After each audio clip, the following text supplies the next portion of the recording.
Hi, this is Nathan from Clubcard TV. Today I want to show you how to set up a foil effects business card in Adobe Illustrator. The first thing we'll do is create a new file.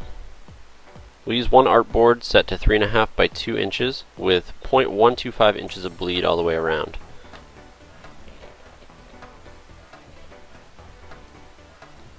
So the first thing we'll do is rename layer 1 to CMYK front.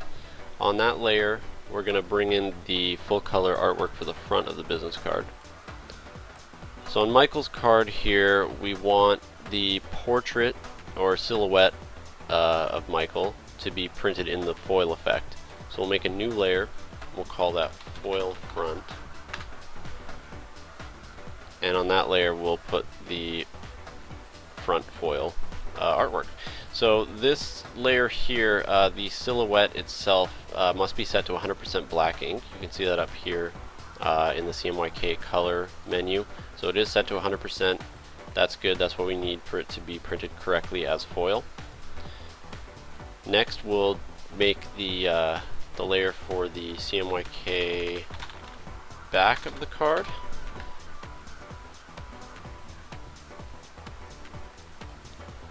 And so we can see what we're doing, we will toggle off the front layer visibility using that little eyeball icon.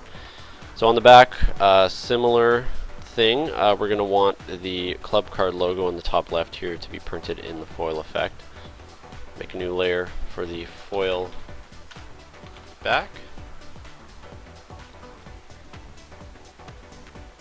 And you can see that the foil layer aligns correctly with the full color layer. That's important. If it's not lined up correctly, you might end up with some white or some slivers of the silver foil peeking out from behind the color. So you can turn on and off the visibility to sort of make sure that lines up correctly.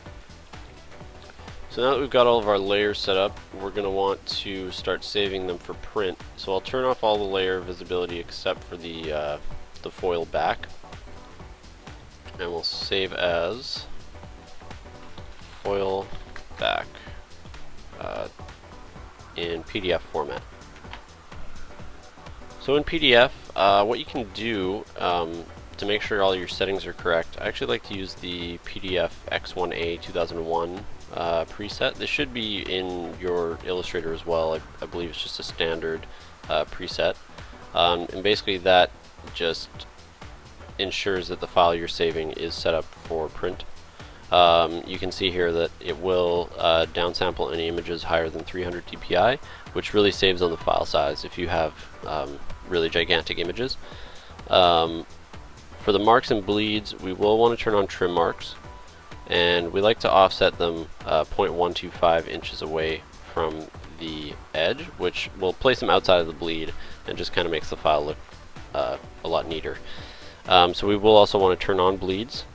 Just by clicking that checkbox, it will ensure that your document is saved with the bleeds that we set up when we created the file. So we will save that PDF, and when I open that up, you can see that it saved it with the crop marks, and this file would be considered ready for print.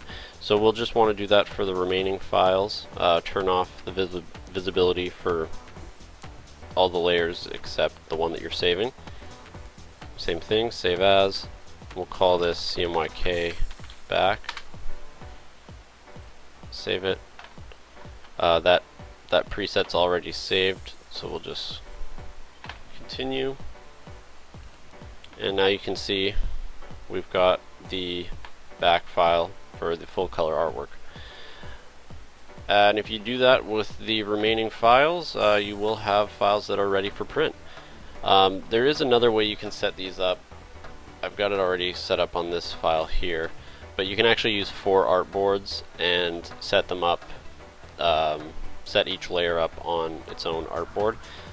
What this will do is when you save it as the PDF, which I'll do here, turn on my trim marks and my bleed, When you open that file up, you'll actually have a document that has 4 separate pages, and that's just another way you can save it. Either doing it as separate PDFs or as one PDF altogether works just fine for us. And yeah, that's about it. You can send these files into Clubcard for printing now. So be sure to check out clubcard.tv for more video tutorials, and feel free to contact us for any quotes or any questions you may have at clubcard.ca in Canada and clubcardprinting.com in the US.